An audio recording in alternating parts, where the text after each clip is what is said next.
хичээл заах багш Бодсөрөн миний бимөөсөө хуульцсан сургуулийг төгсөөд хуульч өмгөөлөгч мэргэжлэр ажиллаж байгаа ийм хүн байна. За, иргэний эрдэм бодлого одоо харгачлалыг ерөнхийд нь бодлого одоо харгачил иргэний эрдэм хувьд иргэний бодлого одоо харгачил бол ерөнхийдөө энэ шаард хэрхий үндэслэл шалгах хамгийн гол асуудлууд байдаг. Энэ шаард хэрхий үндэслэлийг зөв тодорхойлж, зөв олж тогтоож, шаард хэрхий өөрчлөсөн нөхцлүүдийг зөв тодорхойлж, зөв шаард хэрхийг шалгаж одоо шалгаснаар тухайн бодолтыг одоо зөв бодсон гэж үзэх хамгийн одоо гол үзүүлэлт болдгоо. Тэгвэл энэ иргэний эрдэм бодлогод шаард хэрхий үндэслэлийг зөв тодорхойлохын тулд урьдчилж бид нэр авах ёстой арга хэмжээнүүд байдаг гэж бол би одоо үзэж байгаа. За, үүний тулд иргэний эрдэм бодлогыг одоо хамгийн одоо амжилттай бодох гол шалтгаан нь юу болдгоо гэхээр ерөөсөө л бодлогын нөхцөлийг одоо маш сайн уншиж ойлгох, бодлогын нөхцөлийг уншиж ойлгохоос гадна тухайн бодлогын эцэст өгөгдсөн асуултыг маш зөв ойлгож болвол авснаас болвол энэ цаашдын бодлогын алхам маань одоо зөв явах бол суурь нь тавигддаг. За, тэгэхээр энэ одоо бодлогын нөхцөлийг унших, асуултыг ойлгох, асуултын дагуу одоо бодлогын нөхцлүүдийг одоо асуултын дагуу ач холбогдолтой баримтуудыг нь одоо тодорхойлох, яг энэ тухайн бодлогыг яаж бодох уу гэдэг зураглалыг гаргах энэ бэлтгэл үе шат болвол одоо хамгийн одоо суурь хундаам нь энэ болж өгдөг гэсэн үг. За, тэгэхээр бодлогын нөхцөл уншихдаа яаж унших вэ гэж байгаа. Бодлогын нөхцөлийг уншихдаа хөндлөнгийн байр сууриас зөвхөн өгдөл дурдсан нөхцөл байдлуудыг л одоо тэмдэглэж он дарааллаар нь одоо тэмдэглэл хөтлөөд уншаад явах хэрэгтэй. Ач холбогдолтой байж болох үс гэсэн үйл баримтуудыг он дарааллын дагуу тэмдэглэл хөтлөөд уншаад явах нь цаг хугацааг маш хойжно. За, үүний дараа болвол асуултыг маш зөв оновчтой бодлогын нөхцөлд уялдуулж ойлгож уншина. За, асуулт ерөнхийдөө процессын асуулт, материалын эрх зүйн асуулт, эсвэл нэхэмжлэгч хариуцагч чи өмгөөлөгчийн талаас байр суурь илэрхийлэх юм уу? Магадгүй шүүхийн шийдвэрийн төсөл бэлдэх, эрх зүйн дүгнэлт, хуулийн дүгнэлт хийнэ үү гэсэн агуулгатай асуултууд байна. Хэрвээ таны нөхцөлд бодлогын асуулт нэхэмжлэгчийн өмгөөлөгчийн зүгээс одоо нэхэмжлийн шаардлагын үндслийг тодорхойлно уу гэсэн асуулт байх юм бол та дээр уншсан ач холбогдол бүхий бодлогын нөхцлөөс түүсэн ач холбогдол бүхий үйл баримтуудаас яг өөрт ашигтай одоо нөхцлүүдийг одоо түүж асуултандаа одоо бэлдэж эхэлнэ. За, ингээд энэ болвол улмаар цаашлаад асуултын дагуу одоо яг байр суурийг тодорхойлж эхэлж гин гэсэн үг л дээ.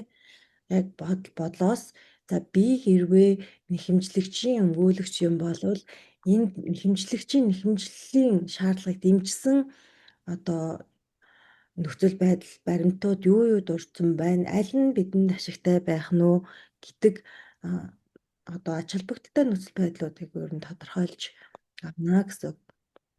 За, үүний дараагаараа ерөнхийдөө бодлогынхаа зураглалыг эхлээд ерөнхийд нь гаргачихна.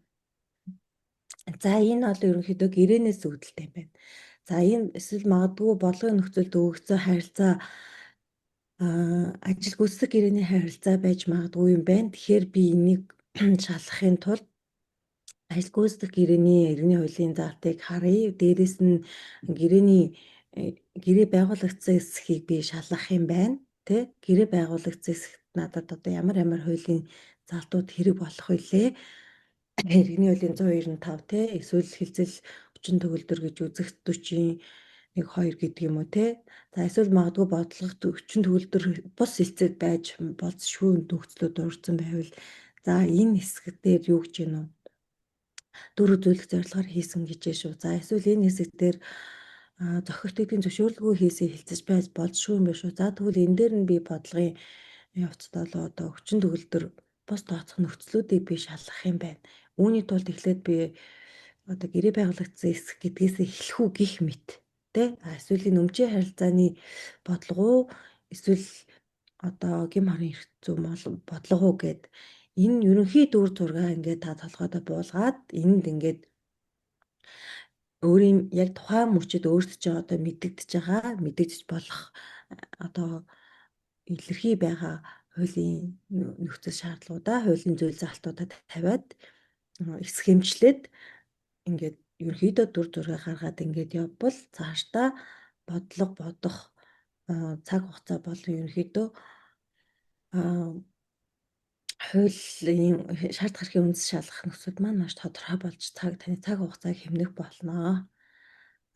За зарим тохиолдолд бас юм байдаг. Аачлаарай. Зарим үед асуултыг эхлээд гарчих нь бас их зүг байдаг бодлогын нөхцөлд. За асуултыг эхэлж хараад ерөнхийд нь асуулт бол маш богино байгаа штэ. Хитрхи их өгдөлттэй бодлогууд, урт өгдөлттэй бодлогууд өгсөн байх юм бол та бүхэн эхлээд асуултаа хараад авчих хэрэгтэй. За энд яг ямар асуулт эцэст нь тавигдсан байна уу гэд асуултаа бариад бас нөхцлөө уншаад бодлогын нөхцлөө уншаад явах бас ийм аргачлал байж болно.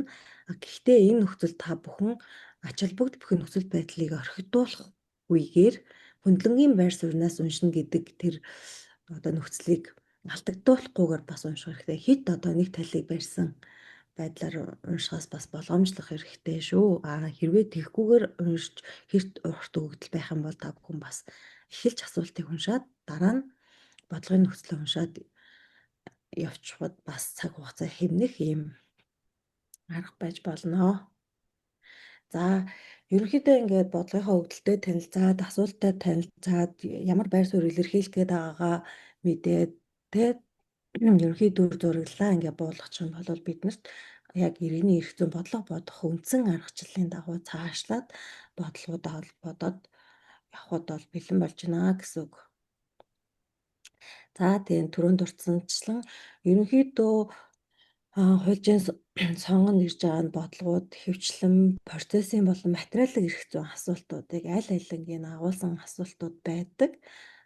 Тэгээд онооны хувьд мөн процессын асуулт, материалын эрх зүйн асуултад ойролцоо оноотой бас байдаг. За зарим тохиолдолд процессын эрх зүйн асуултыг ямар асуулт гэдгээс шалтгаалаад бас бага үнэлгээ өгсөн байдаг.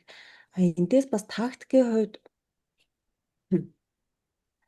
процессын асуулт бол тухайн нэхэмжлийг шүүх хүлээж авах эсэх, иргэний эрх зүйн маргаан, мөн эсэх, сөрөг нэхэмжил гарах эрхтэй юу те эсвэл тухайн асуудлаар дээд шатны шүүхэд хандах боломж байгаас гэх мэт иймэрхүү процессын асуултуудыг асуусан асуултууд байж болно.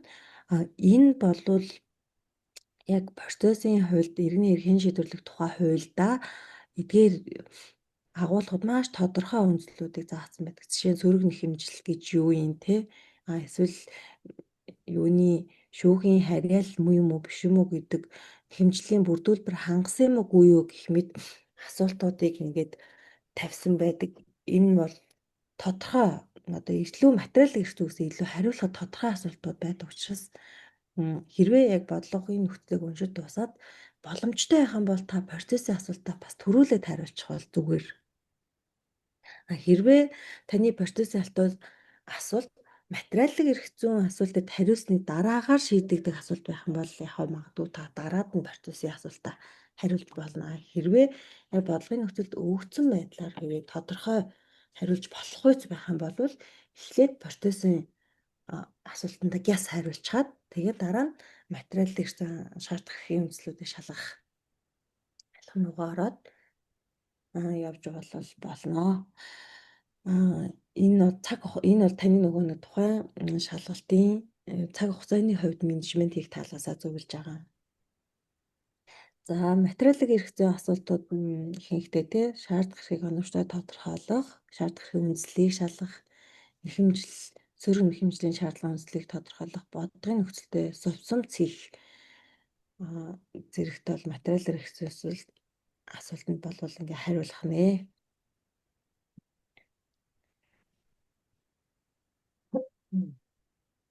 За ерөнхийдөө процессын хэрэгцээ асуулт бол ерөнхийдөө маш ойлгомжтой 1-2 хуулийн залтаар тий хуульд үндэслэл юм маш тодорхой заасан байдаг учраас тэр үндэслэл бүхий заалтыг шууд бичээд хариулахад боломжтой.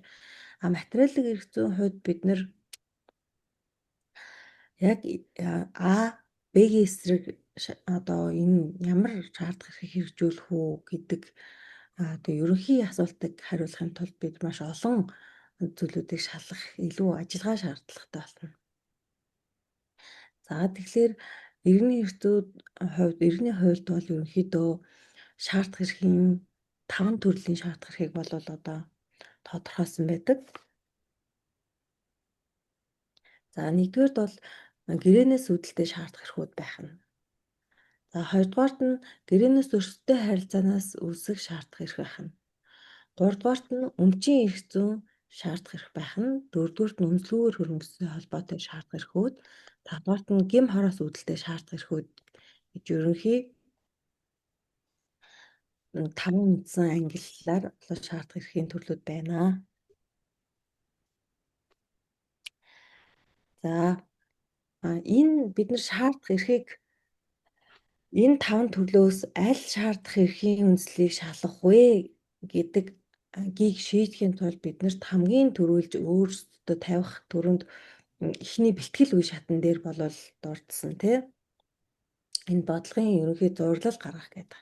Энэ зураглал дээр хэн хэнээс юуг шаардж байна. Тэр үндсэл нь яг юу юм бэ гэдэг асуултанд бид нэр хариулснараа яг эдгээр 5 төрлийн шаардлага эрхийн алийг нь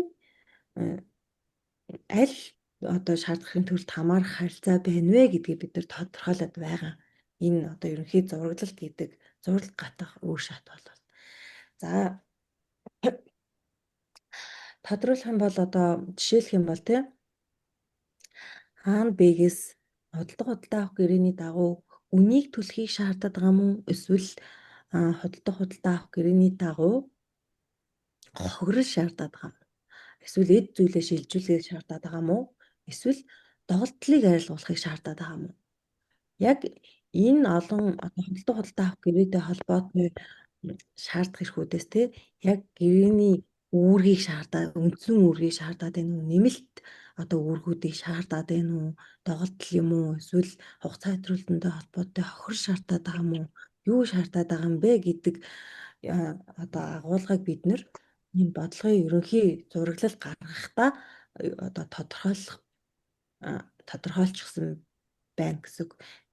Түүнийг тодорхойлохдоо бид нэр яг түрүүнд дурдсанаар хэн хинээс юг ямар үндслээр шаардж байгаа юм бэ гэдэг асуултанд та хариуллаад бичснийхэн дагуу болвол бодлого цаашаа одоо аль шаардлага эрхийн үндслээр шалгаж вэ гэдэг нөхцөл байдал бол тодорхой болох нэ.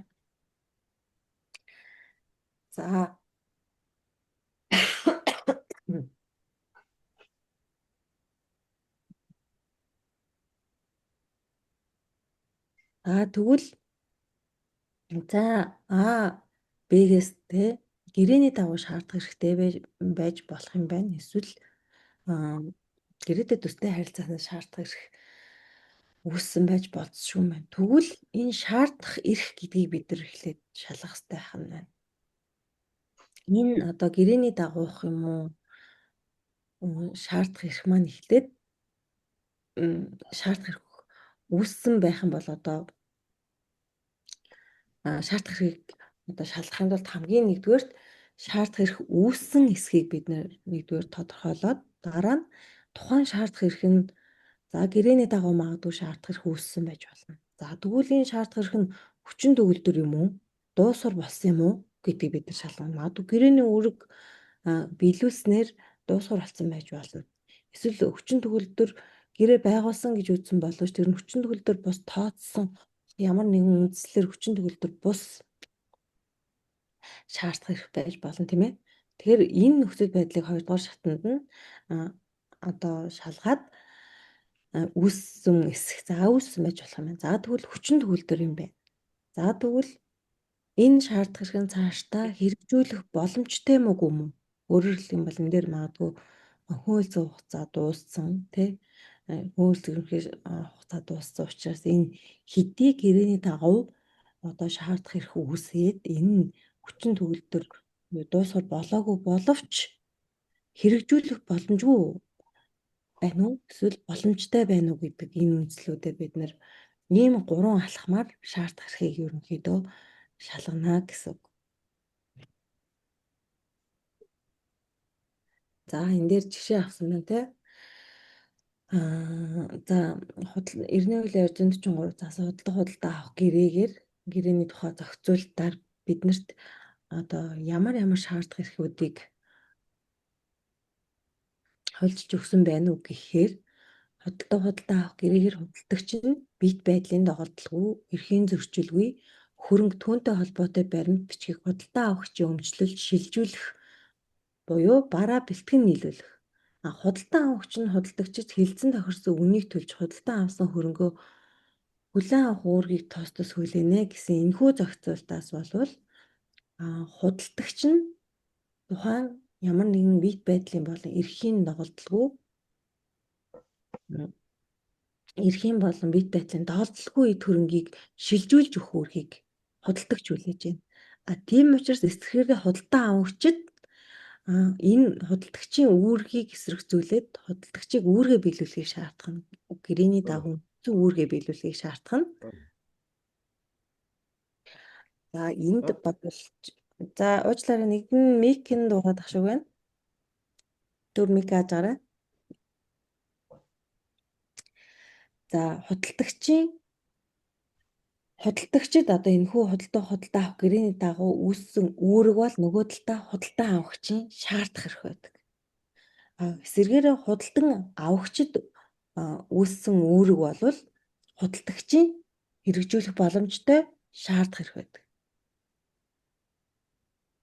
За тэгэхээр яг худалдаа авах гэрэндээ жишээ аваад ярихад те худалдагч болвол худалдагч нь болвол худалдаа авагчийн үүргийг шаардах хэрэгтэй гэхээр төлбөр төлөхийг шаардах хэрэгтэй байна.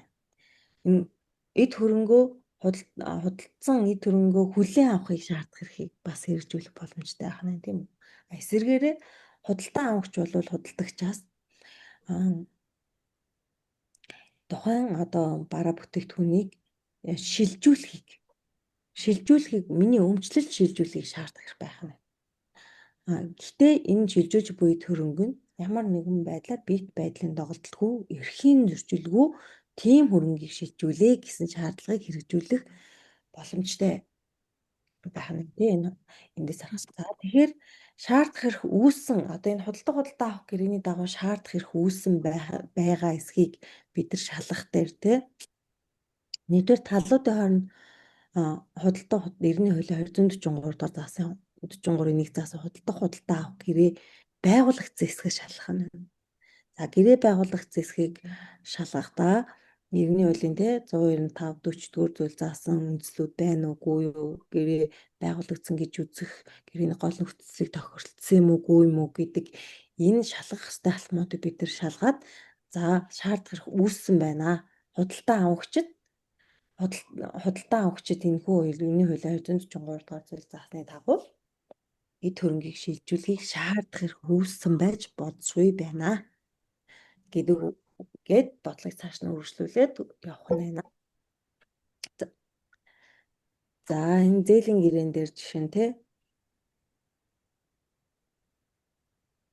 зээлийн гэрээн дээр бас за энэ цаг багаага учраас энэ дээр бүгдээрээ алхасчээ. За ерөнхийдөө гэрээнээс шаардах эрхийг төрлүүдийг бид нар яриад байна тийм. Гэрээнээс үүдэлтэй шаардах эрх бол эртний хуулийн Тусгай аймгийн 243-аас 486 дугаар зүйл заасан гэрээний залтууд бол яг сая дурдсанаар гэрээнээс үүдэлтэй шаардах эрхүүд байх нэ. За Тэгвэл гэрээтэй дуртай харилцаанаас бас шаардах хэрэг үүсч болно. Яг гэрээ тусгаас гэрээ байгуулаагүй боловч шаардах хэрэг мөн үүссэн байж болох нь. За энд ямар шаардах хэрэг үүсвэ гэхээр бусдын үүргийг даалгавар гүйцэтгэхтэй холбоотой шаардах хэрэг. Бүрэн эрэхгүй төлөөлөгчийн эсрэг шаардах хэрэг, бэлтгэл үе шатанд үүсэх үүрэгтэй холбоотой шаардах хэрэг гээд Эрдэнэ хуулийн 491, 69-ийн 187-гийн 3 заасан шаардах хэрэгүүд мөн шаардах хэргийг бид мөн шалгах шаардлагатай болж богдгүй байх нь байна. За өмчийн эрх зүйн шаардах хэрэгүүд бас байна. За энэ дээр нэг зүйлийг томилж хэлье. За гэрээнээс үүдэлтэй шаардах эрх бол зөвхөн хилцэл буюу гэрээнд оролцсон талуудын хооронд л үүсдэг шаардах эрх. А, Б хоёр хоорондоо ямар нэгэн гэрээ хилцэл хийсэн байж ч гэмээн түүнд болно. А, Б хоёр тухайн гэрээний дагуу шаардах зөвхөн А-гаас Б-гийн эсрэг, Б-гээс А-гийн эсрэг шаардах хэрэг үүсдэг байна. Тэгвэл өмчийн эрх зүйн шаардах хэрэг бол өөр. Өмчийн эрх зүйн шаардах хэрэг зөвхөн А, Б тал гэж хязгаарлагдахгүйгээр тухайн өмчлөгч тухайн эд хөрөнгийн өмчлөгчийн хувьд түүний өмчийн эрхэд халдсан хэний ч эсрэг хэрэгжүүлж болох шаардах хэрэг байна. Тэр нь зөвхөн гэрээн дээр бол гэрээний талуудаар хязгаарлагддаг өмчийн эрх зүйдээр бол өмчлөгчийн хэрэгжүүлж болох шаардах хэрэг бол зөвхөн А, Б талаар хязгаарлагдахгүй хэний ч эсрэг шаардах хэрэг хэний ч эсрэг хэрэгжүүлэх боломжтой ийм шаардах хэрэг байдгаараа өмчийн шаардах хэрэг бол онцлог байна. Тэгэхээр бодлогын нөхцлөд бид нэр зарим тохиолдолд яг энийг бид нэр шаардах хэргийн өрсөлдөөнүүд байвал энийг бид нэр энэ бодлого гэрээнээс үүдэлтэй шаардах хэрэг юм уу эсвэл өмчийн эрх зүйн шаардах хэрэг бид нар шалгах юм уу гэдгийг бид нар тодорхойлохдоо яг саяны асуултад ингээ хариулах замаар шаардах хэргийг оновчтой тодорхойлох боломжтой гэсэн үг. Яг бодлогын эцэст өгдөөд байгаа асуулт нь А-гаас Б-гийн эсрэг юм уу, Б-гээс А-гийн эсрэг гэрээний үндсээр шаардаад байгаа асуудал юм уу? Эсвэл яг тухайн өмчлөгч өөрөө өмчийн эрхийг хамгаалах зорилгоор хэрэгжүүлээд байгаа шаардах эрх юм уу гэдгээ бодож үзээд эдгээр шаардах эрхүүдээс алийг нь шаардах эрхийн төрлүүдээс аль үндслээр нь би шалах вэ гэдгээ та ингээд зөв оновчтой тодорхойлоод явах нэ. За өмчийн эрх зүйн шаардах хэрэгт юм байна. За үнэлэхүүгээр хөнгөстэй холбоотой шаардах хэрэг бол Иргэний хуулийн 492 дугаар зүйлд заасан байгаа. Гэм хороос үүдэлтэй шаардах эрх Иргэний хуулийн 497-аас 512 дугаар зүйлд заасан шаардах эрхүүдийг мөн хуульч зохицуулсан байна. За эдгээр шаардах эрхүүдийг энэ шаардах эрхийн 5 төрлийг энэ хичээлийн хүрээнд аль болох дэлгэрүүлж ярих хичээл. За гэрээнээс үүдэлтэй шаардах эрх. За түрүүн дурдсанаар А, Б-гийн хооронд ямар нэгэн гэрээ хэлцэл байгуулагдсан тэр үндэслэж шаардах эрх хэрвээ үүссэн байгаа бол энэ гэрээнээс үүдэлтэй шаардах эрх байж болно. За тэгвэл энэ гэрээнээс үүдэлтэй шаардах эрхийг шалгахын тулд бид нар юуг анхаарах ёстой байдгүй. Гэрээнээс үүдэлтэй хэрвээ шаардах эрх байна гэж та тодорхойлох юм бол энэ гэрээнээс үүдэлтэй шаардах эрхийн онцлог нь тусгайлсан зохицуултууд дагуулсан байдаг. За эд хөрөнгө хөслөх гэрээний зохицуулт эсвэл худалдаа авах гэрээний зохицуулт, ажил гүйцэтгэх гэрээний зохицуулт. Энэхүү гэрээнүүд маань тусдаа өөрсдийн онцлог харилцаанд тохирсон зохицуултууд, тусгайлсан зохицуултуудтай байдаг. Энүүгээрээ бол гэрээнээс үүдэлтэй шаардах эрх онцлог. За тийм учраас тухайн бодлогын нөхцөлд өгөгдсөн асуудал дээр Хэрвээ тодорхой зайгаагүй байвал та гэрээг зөв оновчтой тодорхойлох нь хамгийн чухал асуудал байдаг. Энд одоо жишээлх юм бол хамгийн эргэлзээ үүсгдэг бас жишээ бол тий зээлээр худалдаа авах гэрээ юм уу, зээлийн гэрээ юм уу? Эсвэл тий энэ бусдын үргийг даалгавар гүйцэтгэсэн юм уу? Эсвэл даалгаврын гэрээ юм уу гэх мэтчлэн. За энэ тодорхой гэрээг одоо өөр хооронд нь ялгах асуудал бол энэ гэрээнээс үүдэлтэй шаардах хэрэгэд бол хамгийн анхаарах ёстой асуудал байдаг. Буруу зүйлчилсэн байдаг тий. Яг иргэний хэл дээр зүйлчилт гэж ярихгүй л тий. Шаардах хэрэгийг буруу тодорхойлсон. Нас цаашаа бодлогоо бүхэлдээ унах магадaltaй ингээ болно. За тэгэхээр энэ тодорхой гэрээг өөр хооронд нь ялгах хэрэгтэй. Үүнийг яаж ялгах вэ? Одоо тэгвэл гэдэг асуудал биднэрт тулгарна тий. Гэрээг өөр хооронд нь тэгвэл яаж ялгах? Энд хамгийн гол зөв бол гэрээний гол нөхцлөөр л тодорхойлно. Энэ гэрээний бусад гэрээнүүдээс. Зарим бодлогын өгдөлт бол худалдаа авах гэрээ байгуулагдчихжээ, зээлийн гэрээ байгуулагдчихжээ, ажил гүйцэтгэх гэрээ байгуулагдчихжээ, аялал жуулчлалын гэрээ байгуулагдчихжээ гэд тодорхой өгсөн тохиолдолд болвол магадгүй энэ шат бол алгасаад ойлгомжтой болоо явчихна. Хэрвээ энэ нөхцөл ямар гэрээ байгуулагдсан тодорхойгүй байгаа нөхцөл та талуудын хооронд ярьж тохиролцсон гол нөхцлүүдийг бодлогын өгдлөөс оновчтой авч тодорхойлсноороо тухайн одоо тодорхой гэрээг бусад гэрээнээс ялгаж авах нь байна. Яах вэ? За. Уучлаарай. Микрофоно хаагаад байна.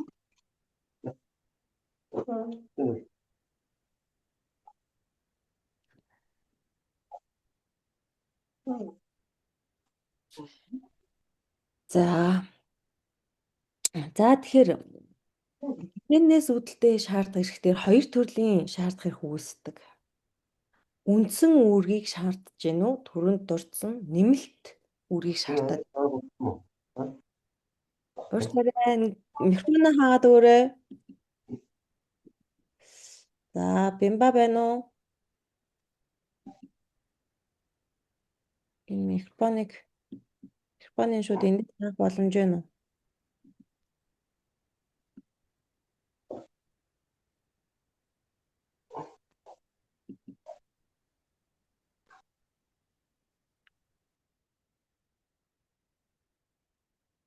За, цаашаа үргэлжлүүлээ. За, энэхүү түрүүнд ярьжлаа те. Яг гэрээнээс үүдэлтэй шаардах эрх бол яг гэрээний дагав хүлээсэн үндсэн үүргээр шаардаад байна уу? Эсвэл энэ үндсэн үүргэд дагалдах нэмэлт үүргүүдийг шаардаад байна уу? Ийм хоёр төрлийн шаардах эрхийг хэрэгжүүлэх боломжтой гэдэг нь гэрээнээс үүдэлтэй шаардах эрхийн үүрэг. Энэ шаардах эрхийг хэрэгжүүлэх хамгийн гол үндслэл бол үүргийн зөрчил үүссэн байх хэрэгтэй. За бид нар тодорхойлчлоо тий. За талуудын хооронд магадгүй ажил гүйцэтгэх гэрээ байгуулагдсан юм байна. Тэгвэл энэ ажил гүйцэтгэх гэрээнийхээ дагуу хэрвээ хоёр тал үүргээ биелүүлсэн болвол энэ хин нэг талд шаардах эрх үүсэхгүй байх нь байна. Тэгвэл үүргээ биелүүлээгүйтэй холбоотой үүргийн зөрчил үүссэн байгаа нь өөрөө энэ гэрээнээс үүдэлтэй шаардах эрх тухайн этгээдэд үүссэн байна гэдэг байдал руу орж байна. За гэрээнээс үүдэлтэй энэ шаардах эрхийн хувьд те хэрвээ гэрээ байгуулагдсан боловч аль нэг тал гэрээгээр хүлээсэн үүргээ биелүүлээгүйгээс биелүүлээгүй улмаас үүргийн зөрчил үүссэн байна. За тэгвэл энэ зөрчил нь ямар зөрчил байгаа? Үндсэн үүргийн зөрчил юм уу? Нэмэлт үүргийн зөрчил юм уу? Хоцорч үүргээ гүйцэтгэхтэй холбоотой шаардах эрх юм уу? Үүргээ огт биелүүлээгүй байгаатай холбоотой шаардах эрх юм уу? Эсвэл үүргээ муу дутуу гүйцэтгсэнтэй холбоотой шаардах эрх байгаа мó гэдгийг бас ангилж зөв оновчтой тодорхойлж дараагийн одоо шаардах эрхээ шалгах алхам руугаа орох нэ.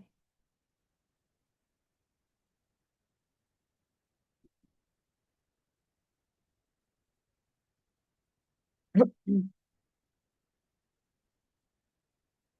түрүүнд дурдсан те гэрээний төрлийг тодорхойлох, төцөөтэй гэрээний шинжийг ялгах, мөн холимог гэрээ бас анхаарал үзэх хэрэгтэй. Энэ холимог гэрээ гэдэг бол иргэний хууль заасан те хэд хэд нэг хоёр болон хэд хэдэн төрлийн гэрээний шинжийг агуулсан гэрээг бол холимог гэрээ гэж байгаа. За ингэж гэрээний төрлийг тодорхойлох нь бол гэрээний үүргийн зөрчилдөөс үүсэх шаардах хэргийг зөв тодорхойлоод бол ач холбогдолтой байдаг. За тэгвэл гэрээний төрөл ерөнхийдөө ямар гэрээний төрлүүд байгаад байна? Эргний үеийн 243-аас эхэлж байгаа. Энэ шаардах эрхүүд маань ямар гэрээний төрлүүд байна вэ гэх юм бол ерөнхийдөө бусдын өмчлөлт хөрөнгө шилжүүлэхтэй холбогдсон шаардах эрх,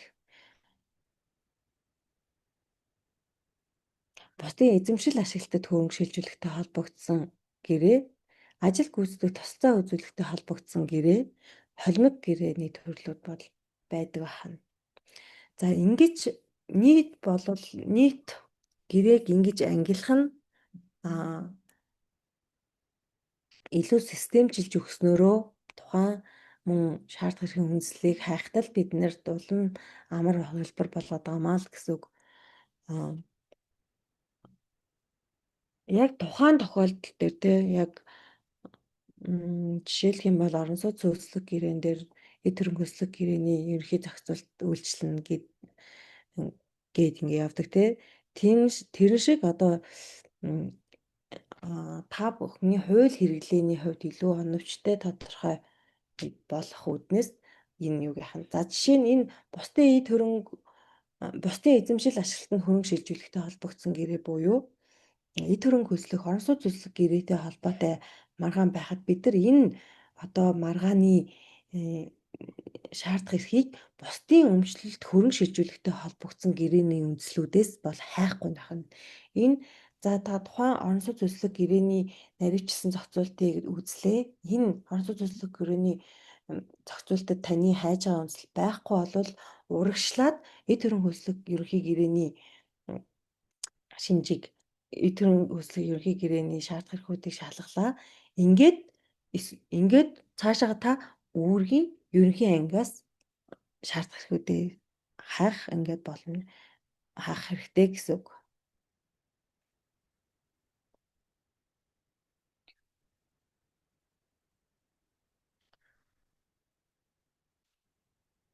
За бусдын өмчлөлт хөрөнгө шилжүүлэхтэй холбогдсон гэрээний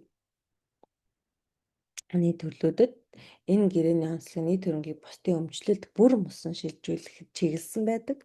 Өөрөөр хэлбэл эзэмших, ашиглахаас гадна захиран зарцуулах гэсгийг нь хамт шилжүүлж байдаг. Энэ гэрээний төрөл нь худлаа авах гэрээ, арилжааны гэрээ, бэлэглэлийн гэрээ, зээлийн гэрээ. Тэгвэл бусдын эзэмшил ашиглалтанд хөрөнгө шилжүүлэхтэй холбогдсон гэрээнүүд бол энд байгаа захиран зарцуулах эрхийг шилжүүлэхгүйгээр зөвхөн эзэмшил ашиглалтанд нь эд хөрөнгийг тодорхой хугацааны туршид ингээ олгож идэг арга онцлогтой. За эд хөрөнгө хөслөх гэрээ, түрээсийн гэрээ, орон сууц хөслөх гэрээ, санхүүгийн түрээсийн гэрээ, франчайзинг гэрээ, эд хөрөнгө үн төлбөрийн ашиглах гэрээ гэмэд энэ гэрээнүүд ордог байна. За ажил гүйцэтгэх тусалцаа үзүүлэхтэй холбогдсон гэрээ нь болохоор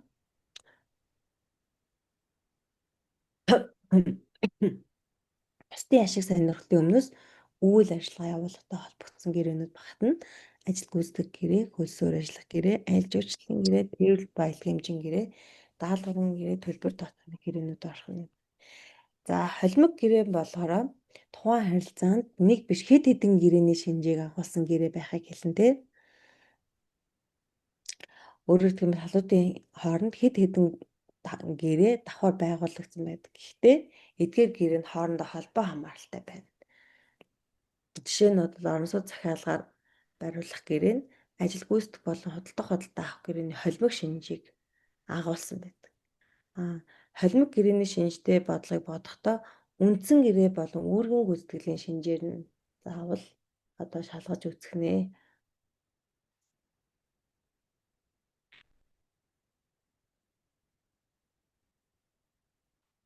За түрүүнд одоо тооцсон тий гэрээнүүдийг хооронд нь тодорхой төрлийн гэрээний асуудалтай шаардах эрхийг зөв оновчтой тодорхойлохын тулд тодорхой бусад ижил төрлийн гэрээнүүдээс олон м, ялгах шаардлагатай.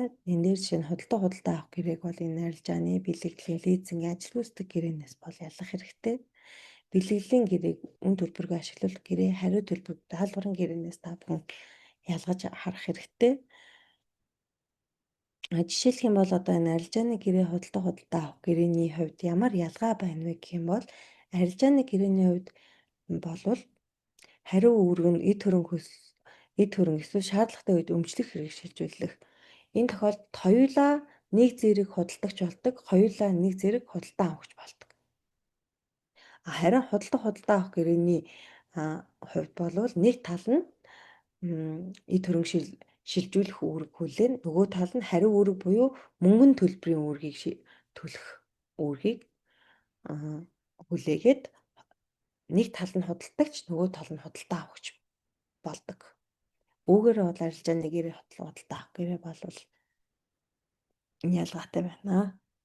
За эд хөрөнгө хөлсөх гэрээг бас ихэнхдээ энэ түрээсийн гэрээ, лизингийн гэрээ, франчайзингийн гэрээнээс ялгах шаардлагатай. Даалгаврын гэрээг бас худалдаа авах гэрээ, хөлсөөр ажиллах гэрээ, ажил гүйцэтгэх гэрээ, зуучлалын гэрээнээс ялах хэрэгтэй байна. За тэгээ гэрээнээс үүдэлтэй эдгээр одоо дээр дурдсан шаардах эрхүүдийг шаардах эрх үүссэн эсхийг шалгахад бол дөрөв дурдсажсэн те гүйцэтгэл чиглэсэн үндсэн гүйцэтгэл чиглэсэн шаардах эрх байна уу? Эсвэл хоёр дахь нэмэлт шаардах эрх буюу хохирол бардуулгад чиглэсэн шаардах эрхүүд байна уу? Хугацаа хэтрүүлснээс үүдэх шаардах эрх байна уу? Гэрээнээс татгалзах эрх байна уу? Татгалцснаас үүдэх хохир шаардаад байна уу гэдгийг бас та тодорхой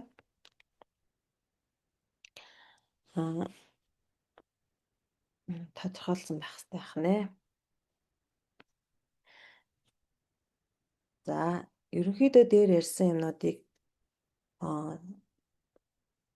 энэ давтаж хэлэхэд тийм шаардах эрх үүссэн шаардах эрх хүчин төгөлдөр үүссэн хүчин төгөлдөр эрх эсэх шаардах эрхийг хэрэгжүүлэх боломжтой эсэх шаардах эрх дуусгар болсон эсхийг шалгаад энэ бүхний сүлд одоо эрх зүйн үр дагавар нь юу байх юм бэ гэдгийг бол одоо ингээд ийм таван алтмаар одоо шаардах эрхийг бол шалгаад байна гэсэн үг. За тэгвэл гэрээнээс үүдэлтэй шаардах эрх үүссэн байхын тулд талуудын хооронд гэрээ байгуулагдсанаар гэрээнээс үүдэлтэй шаардах эрх үүснэ. Өөрөөр хэлэх юм бол гэрээний харилцаанд орсон байх хэвээр. Гэрээ байгуулагдсан байхын тулд хүчин төгөлдөр хүсэл зориг илэрхийлэл буюу гэрээний санал тавьж түүнийг нь хүлээн авсан саналын хариу байх хэвээр. Үүнийг бол бид нар 90-ийн хуулийн 41 болон 195-ийн 1, 196-гийн 1-ийн дагуу бол шалгана. Энэ дээр нэмэх нь түрүүнд дурдсан 90-ийн хуулийн 243-аас хойш одоо ерөнхий одоо 243-аас хойш нь тусгай гэрээний зохицуултууд нэмж шалгах нь байна.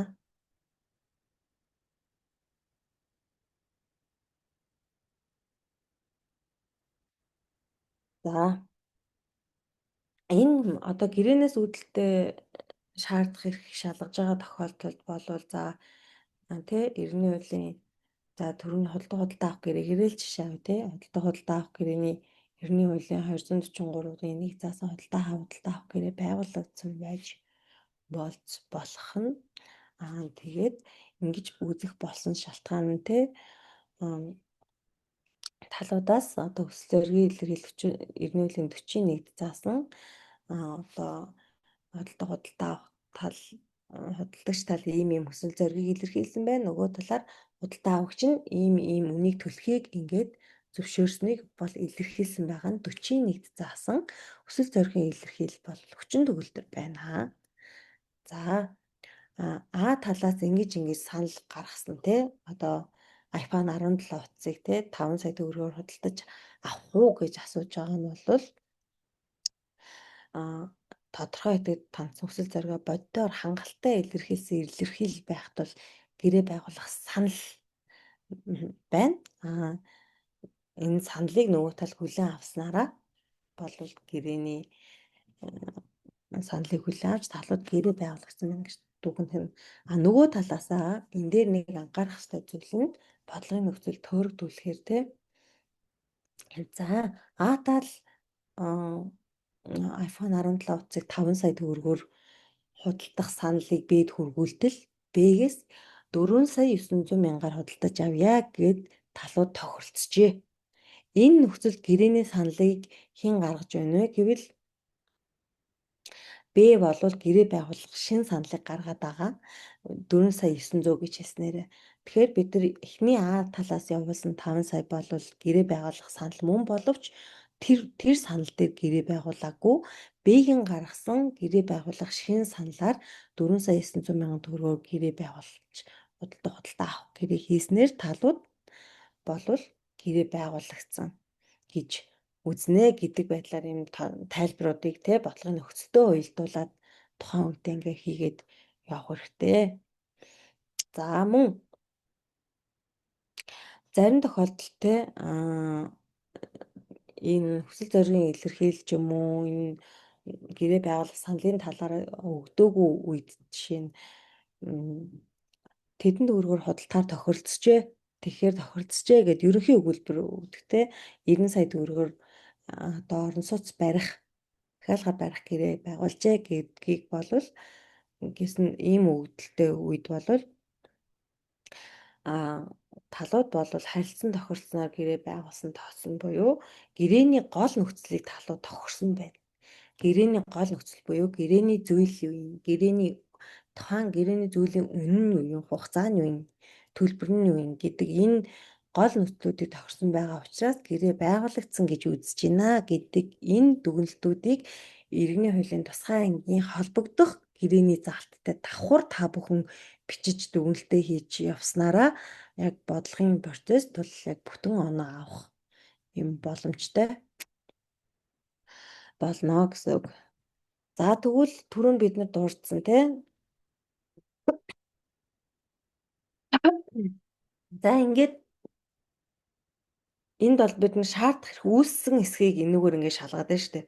За тэгвэл шаардах хэрэг үүссэн байж болцгүй байна гэж үзвэл тэгвэл одоо энэ гэрээний давуу шаардах хэрэг шин хүчин төгөлдөр юм уу? Тэ?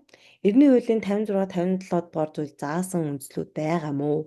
Энэ талаар талууд маргаж байгаа мó гэдгийг шалгах хэрэгтэй. Эсвэл энэ шаардах хэрэг үүссэн боловч шаардах хэрэг дуусгар болсон байна уу?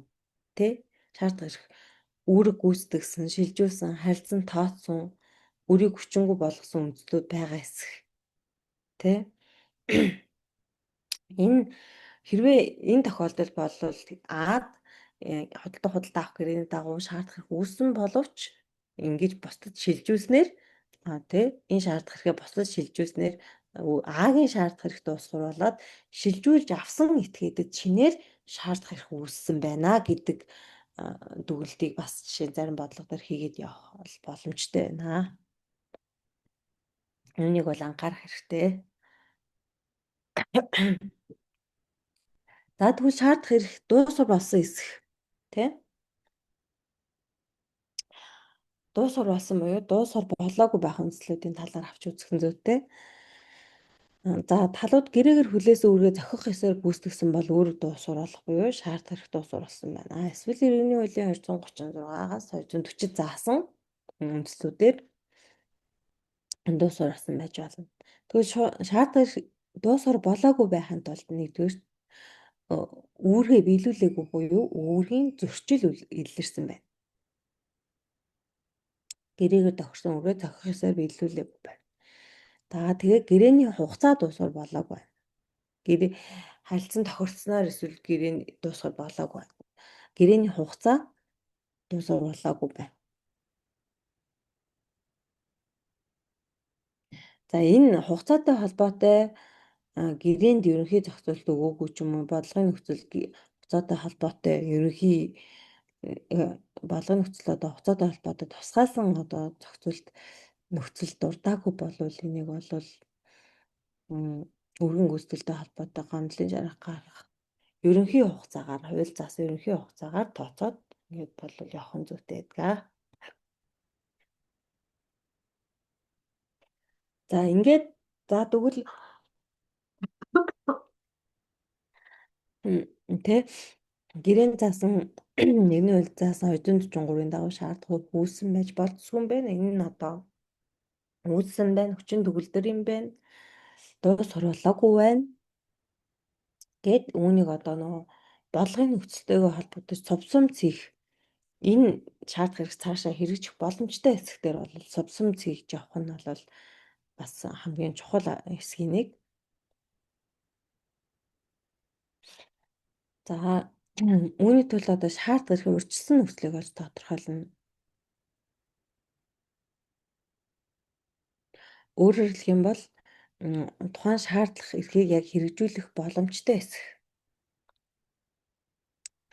Боломжтой гэдэгт нь ямар тохиолдолд та иргэний хуулийн 219-ийн 2-т заасан шаардлагыг хэрэгжүүлэх вэ гэдэг нөхцөлийг болвол урьдчилсан нөхцөл гэдэг.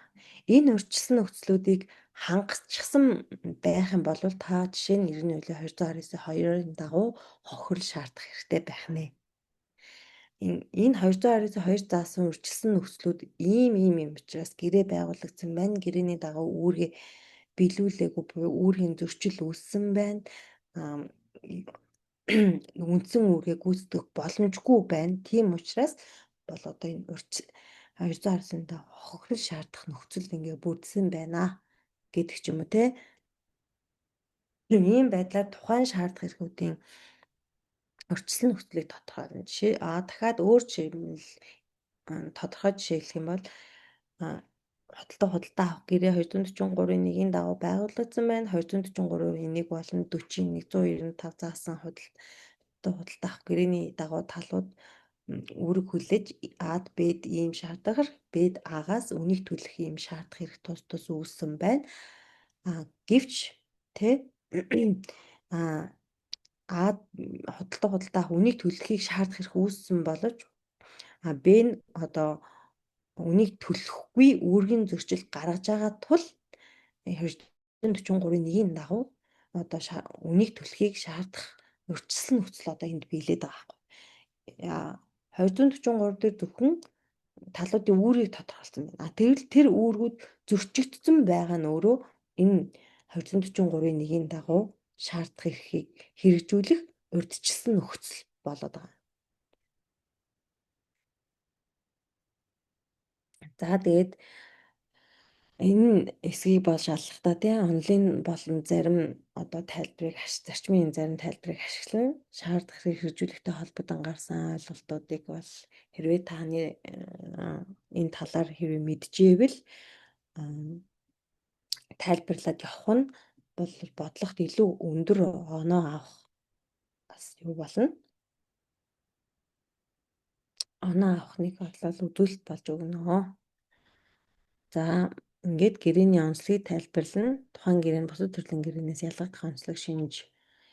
Ийм учраас одоо бид энэ бол яг одоо худалдаа авах гэрээний дагуу шаардах хэрэг юм аа. Ийм учраас энэ бол арилжааны зээлийн гэрээ зээлээр худалдаа авах гэрээ биш гэж үзэж байна гэх тэ. Тухайн гэрээнээс бусад төрлийн гэрээнээс ялгагдах онцлогийг энд бас дурдж өгнө.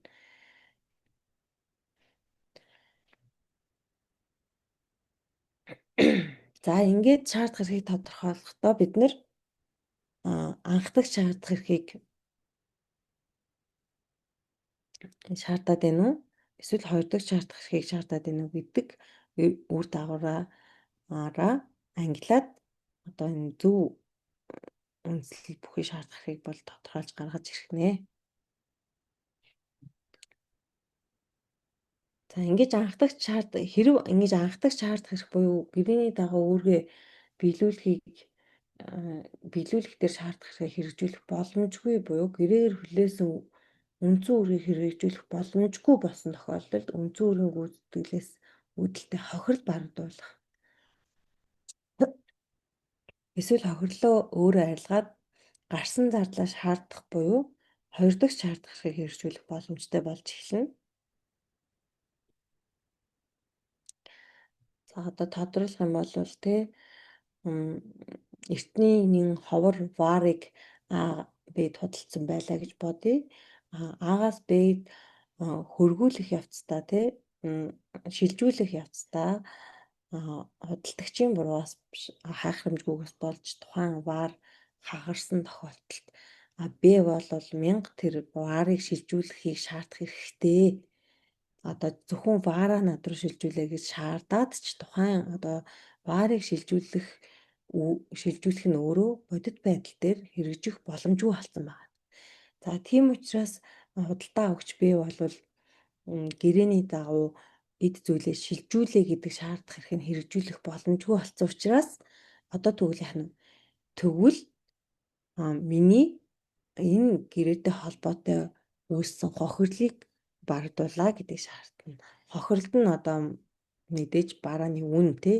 За нэгдүгээр үнийг ингээд төл үнэтэй холбоотой гэрээнд тохирсон альва нөхцөл байх юм бол олж олгосон хорлох ч юм уу тий. Энэ тээвэртэй холбоотой зардлыг төлсөн бол тэр зардлыг ч юм уу тий. Ингээд төлөхийг бол шаардж байгаа нь өөрөө хоёр дахь шаардах хэрэг болоод байгаа. Энэ хоёр дахь шаардах хэрэг бол энэ үндсэн гэрээнээс болон хуулийн тусгайлсан заалтуудаас бол олж тогтоох шаардлагатай болно. За тэгээд ингээд болвол гэрээнээс үүдэлтэй шаардах хэрэгтэй анхаарах ёстой зүйлүүд бол энэ байх нь байна. Тухайн ерөнхийдөө давтаад хэлэхэд те дүгнээд хэлэхэд яг тусгай ангийн аль гэрээнээс үүдэлтэй аль гэрээ юм тухайн гэрээ нь яг байгуулагдсан юм уу мө? Хэрвээ байгуулагдсан бол тухайн гэрээнийхэн дагуу хоёр тал харилцан үндсэн үүрэг хүлээн энэ үүргийг биелүүлсэн юм уу мө? Биелүүлээгүй бол гэрээний зөрчил үүссэн байна. Яагаад биелүүлээгүй вэ те? За би ийм учраас биелүүлээгүй байна. Тийм учраас гэрээний зөрчил үүссэн тул аль нэг талд нь шаардах хэрэг үүссэн байна. За тэгвэл тэр шаардах хэрэг нь хэрэгжүүлэх боломжтой юм уу? Хүчин төгөлдөр юм уу? Хэрэгжүүлэх боломжтой юм уу? Хүчин төгөлдөр хэсгээр бол Иргэний хуулийн 56-гийн 56 57 заасан шаардлагууд нөхцлүүд байхгүй бол хүчин төгөлдөр байна. Тэгвэл хэрэгжүүлэх цаашаа боломжтой юм уу гэдэг жишээ нь саяны авсан жишээ үндсэн үүргийг биелүүлэхийг шаардах хэрэгжүүлэх боломжгүй байна. Тэгвэл нэмэлт үүргийг шаардъя. Хоёр дахь шаардах эрхийг хэрэгжүүлээ. Хохирлыг барагдуулъя. Нэмэлт хугацаа тогтоосонтой холбоотой хохирол шаардъя гэдэг юм уу те. Энэ алхмуудыг одоо зөв шалгаж явсан алхмуудыг хэрэгжилж явснараа зөв шаардах эрхийн үндслийг бол та олж тогтоох нь байна. За хоёр дахь одоо шаардах эрхийн төвд бол өмчийн харилцаанаас үүдэлтэй шаардах эрх байгаа.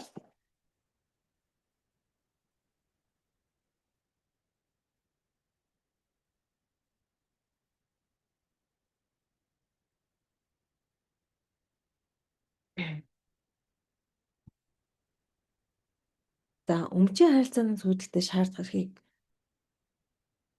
бид нэр шалгахын тулд нэгдүгürt өмчлөгчийг тогтооно.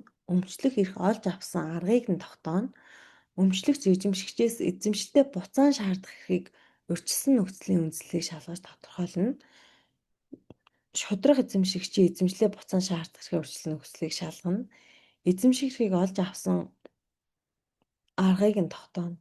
Үүргийн ба өмчийн харилцааг тусгаарлах буюу хийсвэрлэх зарчим байгаа эсэхийг шалгана. Эд хөрөнгийг буцаан олгох эрх зүйн үр дагавар чиглэсэн шаардах эрхийн урьдчилсан нөхцөлийн үндслийг шалгаж тодорхойлно. Өмчийн эрх зүйн бусад шаардах эрхийг хэрэгжүүлэх үндслийг давхар ингээд шалгана. Энэ нь бол одоо яг аль шаардах эрхийг шалгах вэ гэдэг нь бол тухайн бодлогын өгдлөөс болвол хамаарат явна. За өмчийн эрхийн ангилалт бол тэг шууд ба шууд бус эзэмшигч хууль ёсны болон хууль ёсны бус шударга эзэмшигчийн гэсэн ангил байна. За иргэний хуулийн 92 бол ерөнхийдөө шударга эзэмшигчийн эзэмшлээ буцаан шаардах шаардлага эрх байдаг. Иргэний хуулийн 106-гийн 1 бол өмчлөгч эзэмшигчээс эзэмшлээ шаардах эрх байдаг. За 108-ийн 2 бол дундаа өмчлөгч нь 3 дахь читгэдээ эзэмшлээс өмчлөө шаардах эрх байдаг. За энэ дээр мөн л одоо шаардах эрхээ урьдчилсан нөхцлүүдийг бид нэр олж харах хэрэгтэй. Урьдчилсан нөхцлүүдийг бас шалгах хэрэгтэй. За иргэний хуулийн 92 заасан шударга эзэмшигч эзэмшлээ хэрвээ буцаан шаардж байгаа нөхцөлд тухайн этгээд нөөрэө уг хөрөнгийн шударга эзэмшигч байна. Тэ? Шударга буюу одоо иргэний хуулийн 91 заасан хууль ёсны эзэмшигч байна.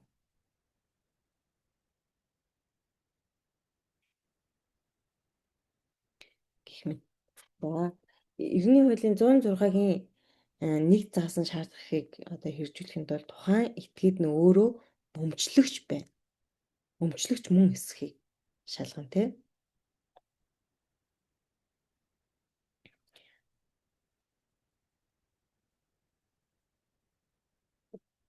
За энийг тодруулж ярих юм бол 92 заасан шаардлагыг хэрэгжүүлэхийн тулд болвол шударга эзэмшигч байх ёстой. Эд хөрөнгө өөрийн эзэмшлээс алдсан байх ёстой.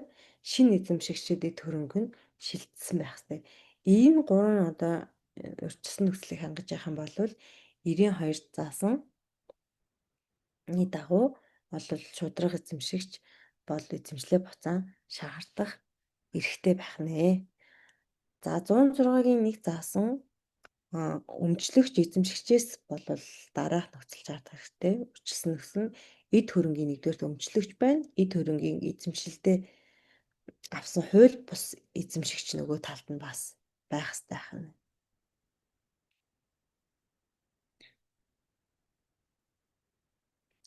За дундын өмчийн хувьд нэг эд хөрөнгө хэд хэдэн хүний дундын өмч болж байх ёстой. 3 дахь читгээдэд өмчлөлийн зүйл нь шилжсэн байх ёстой. Энэ тохиолдолд 108-ийн 2 заасан бол шаардлагыг хэрэгжүүлэх нэ.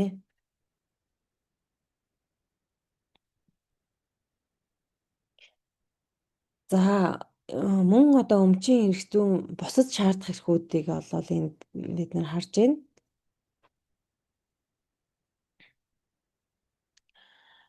Өмчлөгч эзэмшигчийн харилцаан дах хохир шаардах эрх байна.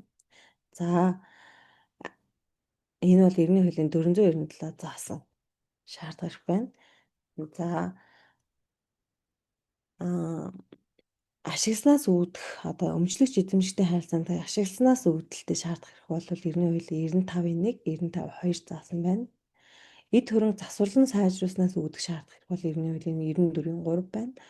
Өмчлөгч эзэмшигчтэй холбоогүй бусад зөрчлийг арилгахыг шаардах эрх бол иргэний хуулийн 106-гийн 1-2-оор шаардж авах нь байна.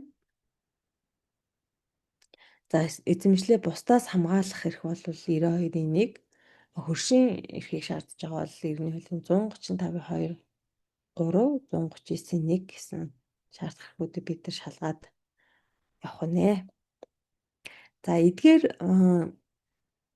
өмчийн харилцаанаас үүдэх бусад шаардах эрхүүдийн хувьрын гэсэн мөн урьдчилсан нөхцлүүд бол байдаг. Жишээ нь эндээс одоо жишээ нь нэг жишээг нь авч яриа тий. Иргэний хуулийн 94-3 заасан шударга эзэмшигчийн эрх бол эд хөрөнгө эзэмшигчийн хөрөнгө нь шударга эзэмшигчийн эзэмшилт байна. Хадгалах, арчлах, засан сайжруулахад зардал гарсан байхыг шаардж байна. Энэ тохиолдолд бол тий засан сайжруулсантай холбоотой зардлыг бол шударга эзэмшигч шаардах хэрэгтэй байх нэ гэх мэтчлэн. Эдгээр одоо ер нь бол энэ өмчийн эрх зүйн шаардах эрх болон гэрээнээс үүдэлтэй шаардах эрх ямар ч одоо төрлийн шаардах эрх байсан энд одоо дурдаад байгаа нэг чухал зүйл бол урьдчилсан нөхцөл байдаг.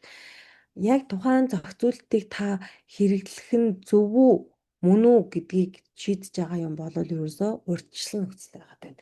Жишээ нь одоо хэрвээ та тухайн эд хөрөнгийн шударга эзэмшигч биш байвал энэ хадгалах, арчлах, засан тайжруулахтай холбоотой гарсан зардлыг шаардах эрх мэдээж тухайн этгээдэд бол үүсэхгүй байх нь. Тэгэхээр бодлогын нөхцлөөс яг энэ хэсэг дээр те яг аль хэсэг дээр нь одоо яг ач холбогдол бүхий нөхцөл байдлыг дурдаад байгаа юм бэ гэдгийг нөгөө бэлтгэл үе шатанда маш сайн зөв тодорхойлсон байгаа нь таны энэ одоо дараагийн авах алхмууд дээр жишээ нь энэ хамгийн гол нь урьдчилсан нөхцөлийг тодорхойлоход ач холбогдолтой гэдэг. За энэ чинь өөрөө шударга эзэмшигч биш учраас 94-ийн 3 заасны дагуу бол шударга эзэмшигч биш учраас энэ 94-ийн 3 заасны дагуу шаардах хэрэгжүүлэх боломжгүй байна гэдэг дүгнэлтийг эндээс одоо жишээ нь энэ процесс дээр энэ алхам дээр бол энэ дүгнэлтийг өгөөд бодлого цаашаа явах нэ. За ингээд одоо хичээл маань эхлээд аль хэдийн нэг цаг болсон байна. Тийм учраас энэ одоо зүйл зал болгоно тус бүр дээр энэ өөрчлөлт нөхцлүүдийг болвол ярихгүйгээр цааш нь бол өөрчлөлөө. За энэ үүргийн хэлцэл болон хөрөнгө шилжүүлэх хэлцлүүдийн хоорондын ялгааг бол бас авч үзэх хэрэгтэй. За дараагийн шаардах эрхийн 3 дахь төрөл буюу гэрээний бус үүрэгтэй холбоотой шаардах эрхийн асуудал байна.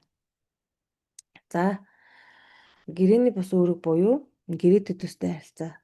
Бусдын үүргийг даалгавар гүйцэтгэх, үнэлгээр хөрөнгөжих, гэрээтэй төстэй биш мишээ үнэлгээр хөрөнгөжих, гэмт хар учруулснаас үүдэлтэй шаардах эрхүүдийг нийтэд нь гэрээний бус үүрэгтэй холбоотой гэж авч үздэг байгаа. Энэ 3 шаардах эрхийн төрөл нь болвол талуудын хүсэл зоригоос буюу хэлцэл хийсэн эсхээс үл хамааран бий болдгоороо гэрээнээс үүдэх шаардах эрхээс ялгаатай. Өөрөөр хэлэх юм бол бид нэр гэрээнээс үүдэлтэй шаардах байгаа хэсгээр 90-ийн хуулийн 40-ийн 1 заасан хүчин төгөлдөр хүсэл зоригийн илэрхийлэл байна. Хэлцэл хийгдсэн байна гэж дүгндэг бол эдгээр одоо бусдын үүргийг даалгавар өгөх үнэлгээр хөрөнгөж гэмт хар учруулснаас үүсэх үүрэг дээр болвол хүчин төгөлдөр хүсэл зоригийн илэрхийлэл байхыг шаардахгүй хэлцэл хийсэн эсхээс үл хамааран эдгээр болвол үүрэг буюу шаардах эрхүүд үүсдэг байх нь. За эндээс бусдын үүргийг даалгавар үүрэг гүйцэтгэхтэй холбоотой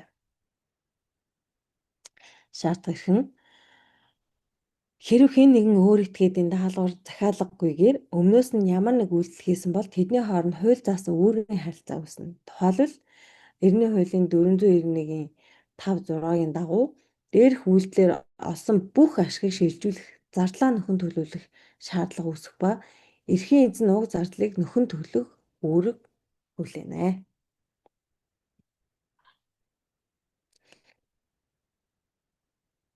За үүрэг гүйцэтгэж бусдын үүргийг даалгавар гүйцэтгсэн бол 90-ийн хуулийн 491-ийн 6-ийн дагуу гарсан зардлаа нь хэмжлэх хэрэгтэй. За энэхүү шаардах эрхийн үржилсэн нөхцөл нь болвол бусдын үүргийг гүйцэтгэх үйлдэл байна. Бусдын үүргийг гүйцэтгэх ухамсар бусдын эрх ашиг хамгаалахын төлөө хийж байна гэдгээ ухамсарласан байна. Тэгээд даалгаваргүй буюу бүрэн эрх гүйтгээд уг одоо үйлдэлийг хийсэн байгаагаараа урьдчилсан нөхцөлийг бол тодорхойлох нь байна. За энд бол бид нэр 491-ийн 6, 91-ийн 3, 91-ийн 7 заасан шаардах эрхүүдийг хэрэгжүүлж болно. Бус төрөг даалгаваргүйгээр гүйцэтгэж байгаа үед 491-ийн 6-ад бол бусдын үүргийг даалгаваргүйгээр гүйцэтгсэн этгээд үүрэг гүйцэтгэхтэй холбоотой гарсан зайлшгүй зардлыг нөхөн төлөхийг ашиг сонирхлоо хамгаалуулсан этгээдээс бол энэ 491-ийн 6 заасан үндэслээр шаардах нь. Бусдын эд хөрөнгө болон эрх ашигт учирч болцшгүй аюулыг урьдчилан зайлуулах үйлдэл хийсэн этгээдэд хохирол учирсан бол энэхүү хохирлыг ашиг сонирхлоо хамгаалсан этгээдээс нөхөн төлөх бөгөөд талууд тохиролцож чадаагүй бол хохирлын хэмжээг шүүх тогтооно гэж заасан энэ 491-ийн 3 заасан шаардах эрхээр хохирлыг бас шаардж болох нь.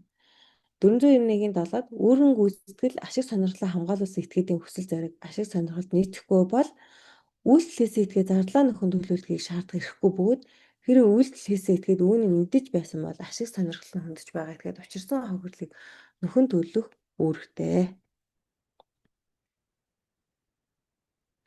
За энэ дээр даалгавар гүйцэтгэгчийн мөн үүргүүд байна те. Бусдын үүргийг даалгаваргүйгээр гүйцэтгэж байгаа гэдэг түүнийг шударгаар гүйцэтгэх үүрэгтэй гэх мэт. За эдгээр шаардах хэрэгүүдийн бас урьдчилсан нөхцлүүд гэж байгаа. Тэгээд эдгээр эндээс бас нэг жишээг авч үзье. За 491-ийн 3 заасан бусдын эд хөрөнгө болон эрх ашигт учирч болзошгүй аюулыг үржилсэн зайлуулах үйлдэл хийсэн байх ёстой. Ингэхдээ үүрэг гүйцэтгэгч этгээдэд ямар нэгэн байдлаар хохирол учирсан байх ёстой.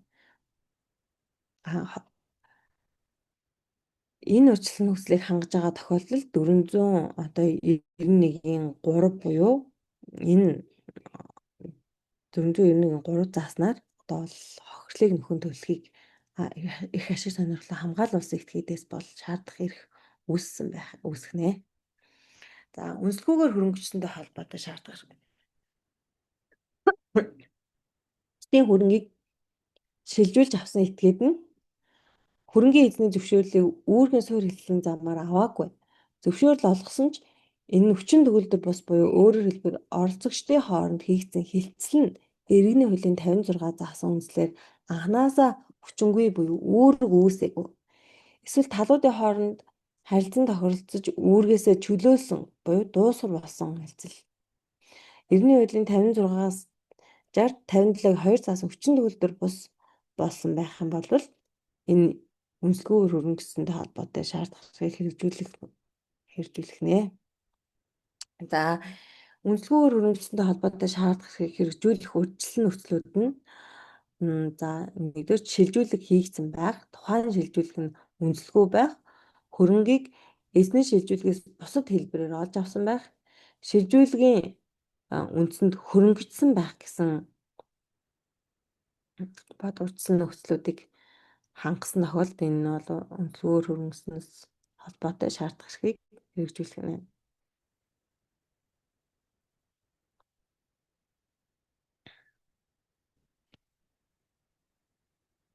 За бусад байдлаар хөрөнгө олж авсны улмаас хөрөнгөжсөн гэдэгт бол шилжүүлэгч тухайн хөрөнгийг өөрийн ухамсараар шилжүүлээгүй байх, бусдын хөрөнгөд халдсан, ашигласан байх гэсэн урьдчилсан нөхцөл тавигдах нь байна.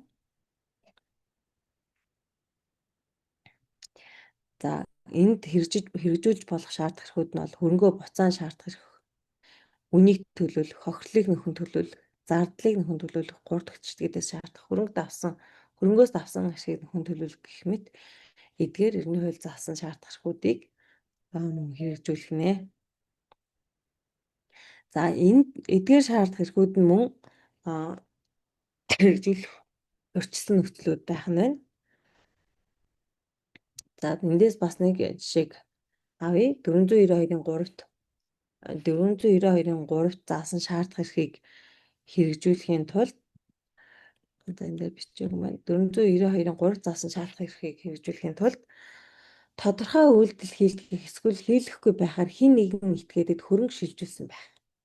Хөрөнгө хүлээн авагчийн үйлдэл буюу эсвэл хөрөнгө шилжүүлэгчийн хүсэл сонирхолд нийцэхгүй байх гэсэн урьдчилсан нөхцөлийг хангасан тохиолдолд 492-ийн 3 зааснаар шаардах эрх үүсгэнэ. За эдгээр шаардах эрхийн урьдчилсан нөхцөл тус бүрийг одоо энэ презентацийн маань та бүхэн тавигдсан байгаа учраас та бүхэн нэг бүрчлэн хуультайгаа тулгаад ингээ хараад шалгах боломжтой. За энэ дээр одоо мөн үнэлгүйгээр хөрөнгөсөнтэй холбоотой шаардлага гаргаж болохгүй тохиолдлууд бол байна. Тухайн үүрэг нийтээр хүлээн зөвшөөрсөн хэм хэмжээнд нийцсэн зөвхөн хэлцэх хугацаа өнгөрсөн шаардлага нь хууль таршилж байвал хөрөнгө шилжүүлсэн этгээд хүсэл зорилгодоо хүрэхгүй этгээд зорилгодоо хүрэхгүйг анханасаа мэдэж байсан гэх мэтчлэн эдгээр одоо ийм нөхцлүүдийг бас анхаарч авч үзэх нь зайлшгүй шаардлагатай байдаг байна. За 5 дугаарт буюу гим хор очруулснаас үүсэх үүрэг байна.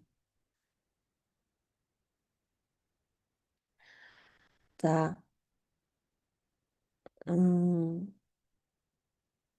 энэхүү бол одоо гим хор очруулснаас үүдэх шаардах эрх нь тухайн одоо яг хөрөнгийн шилжүүлгийг буцаах бас харин гим хор учруулсан үйлдлийн улмаас үүссэн хохирлыг арилгахад чиглэдэг байдгаараа онцлогтой. Энэ нь одоо хохирол арилгах үүрэг нь бусдын эрхэнд халтсан нөхцөлд л одоо энэ мэдээж энэ гим хор учруулснаас үүдэх шаардах хэрэгж боломжтой л энэ тохиолдолд ямар нэгэн мэдээж хэлцэл хийгдээгүй байх нь шинээр үүргийн харилцаа хэлцэл хийгдээгүй байхад шинээр үүргийн харилцаа үүсчихдээ.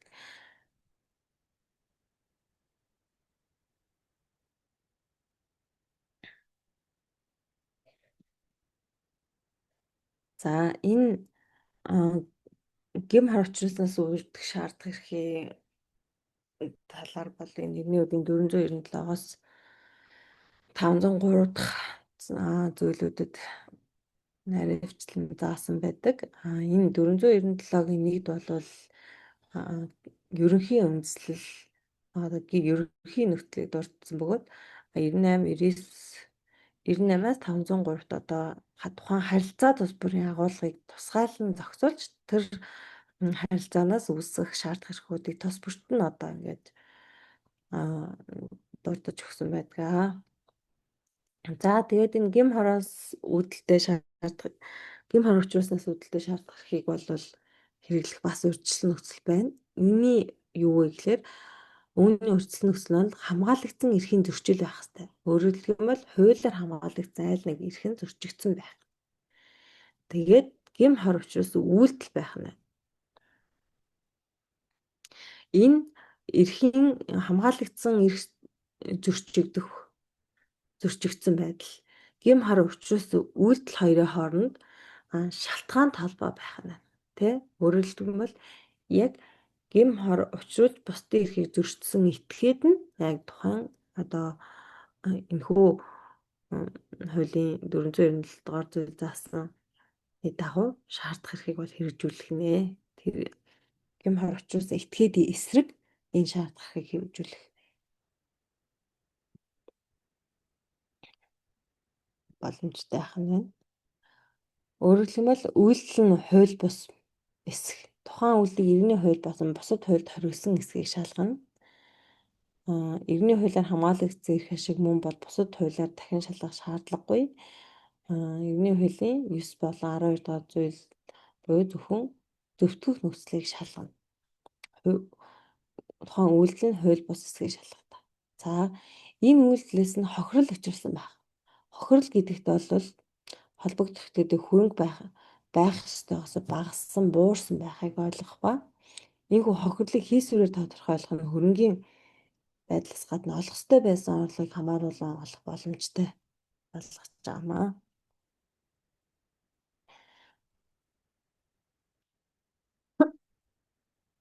Энд дээр анхаарах асуудал нь гим буруутай эсийг тогтооход эхлээд гим хороос үүдэх хариуцлага хүлээх чадамжийг анхаарч үзэх ёстой. Хариуцлага хүлээх чадамжтай тохиолдолд холбогдох этгээдийн гим бурууг бол тогтоож энэхүү шаардах эрхийг хэрэгжүүлэх нөхцөл бүрдэнэ. Гим хорон эргэцэн шаардах эрхийг ерөнхийдөө ангиллана. Тэ ерөнхий буюу иргэний хуулийн 497 дугаар зүйл тусгай эрхүүд бол 98-аас 503 хүртэлх залт. Хоёрдугаарт нь гим буруутай эсэх гим хорын хариуцлага хүлээлгэх чадамжийн асуудал иргэний хуулийн 503 дурдсан байна. Гим буруугаас үл хамааран хариуцлага хүлээлгэх үндслүүд буюу 499-оос 499, 512, 502 дугаар залтуудыг анхаарч үзэх хэрэгтэй байна.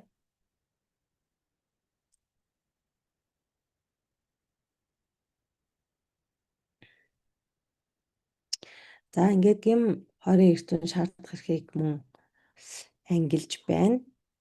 Тэ хэмжлэгч нь эрхийн зөрчлийг таслан зогсоох үр дагаврыг арилгах шаардах хэрэг.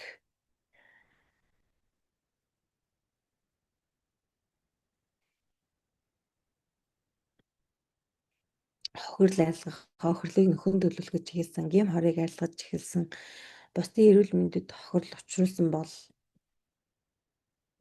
мөн эдгээр одоо хуулийн залтуудыг хэрэглэх урьдчилсан нөхцлүүд бас тус бүртээ одоо зохицол тус бүрт өөр байх юм.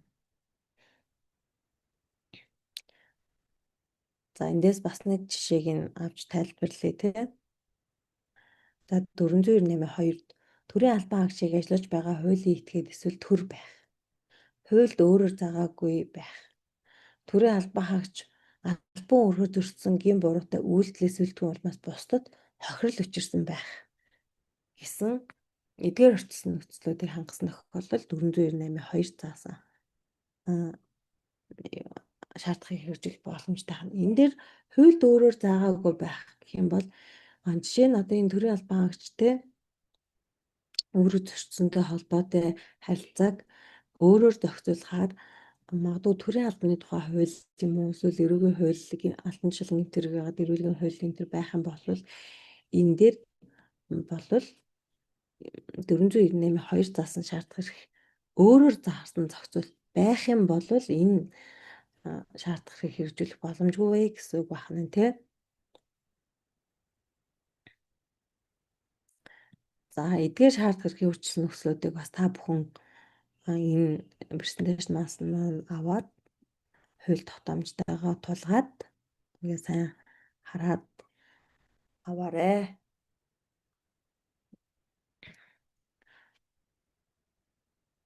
За ерөнхийдөө саяны ярьсан 3 тий шаардах хэргийн үндслүүдийг товчилж ярих юм бол бусдын үргийг даалгаваргүй гүйцэтгэх харилцаанд бусдын эрх ашигт аюул учрахаар нөхцөл байдал үүссэн байх, аюулыг зайлуулах үйлдэлсэн байх.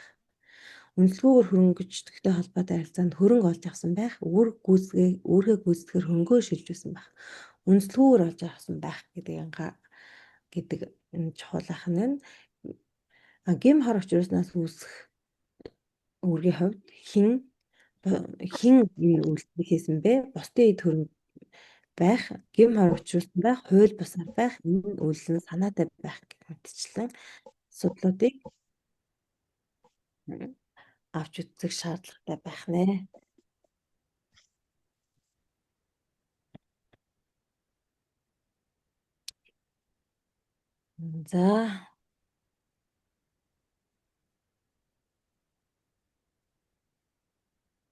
За тэгээд энэ хүрээд одоо өнөөдрийнхөө иргэний эрх зүйн бодлого бодох одоо аргачлалыг лекцээ ингээд дуусгая. За ерөнхийдөө иргэний эрх зүйн бодлого аргачлах аргачлалыг маш товчхон дахиад өгнөд хэлье. Ерөнхийдөө л иргэний эрх зүйн бодлого бол шаардах хэрэг шалгах байдаг. Тэгээд тэр шаардах хэрэг нь аль төрлийн шаардах хэрэг вэ нэ гэдгээл та оновчтой зөв тодорхойлох хэрэгтэй байдаг. За энэ одоо гэрээнээс үүдэлтэй шаардах хэрэг бол аль гэрээний ямар зохицуулалтаар бид нар шаардах уу гэд нарийвчилсан юмнуудыг бол зөв тодорхойлж шаардах хэрэгээ зөв оновчтой тодорхойлсноос цаашаа ингээд бодлого зөв бодогдоод явна. Яг ингээд иргэний эрх зүйн бодлогыг ингээд бүхэлд нь ярихад бол бодлого аргачлалыг одоо ярихад бол бүтэн иргэний хууль хэрэглээний маш том хичээллийн бүхэл бүтэн одоо гэрээний эрх зүйн тий өөрийн эрх зүйн ингээд маш олон төрлийн хичээл олон төрлийн агуулгуудыг ингээд нэг дор ингээд бид нэр багтааж ойлгох хэрэгтэй байдаг учраас аль болох одоо товчилж ерөнхийдөө схемчилсан байдлаар та бүхэнд ингээд танилцуулж байгаа. Дээрээс нь нэмээд энэ шаардах эрхийг аль нэг төрлийн шаардах эрхийг хэрэгжүүлэхэд тухайн шаардах эрхийг хэрэгжүүлэх урьдчилсан нөхцөлийг хангаж өгөө юу гэдгийг бид нар анхаарах хамгийн зайлшгүй шаардлагатай байдаг байна. Тухайн шаардах эрхийн хэрэгжүүлэх урьдчилсан нөхцөл хангагдсан байна гэж үзэхэд л одоо тухайн шаардах эрхийг хэрэгжүүлэх боломжтой байх нь шүү дээ. Тэгэхээр энэ одоо энэхүү бид та бүхэнд хараасан энэ презентацэнд дээр байгаа шаардах эрхүүдийн урьдчилсан нөхцлүүдтэй маш сайн танилцаж мөн энэ тодорхой гэрээ төс бүрийн хоорондын онцлог ялгаануудыг сайн олж харах. Ингэснээрээ энэ бүхнийг одоо мэдэж авснараа тухайн бодлого бодох үед аль болох хурдтай бодолтынхаа хувьд бол цагтаа амжиж бодох юм нөхцлүүдийг та бүхэн ингээ бүрдүүлэх юм шүү. Тэгэхээр энэ презентацнээ тэ сайн харж бас юу арай ашиглаарай гэж байна. За асуулт байна уу? Үлдсэн 5 минутанд.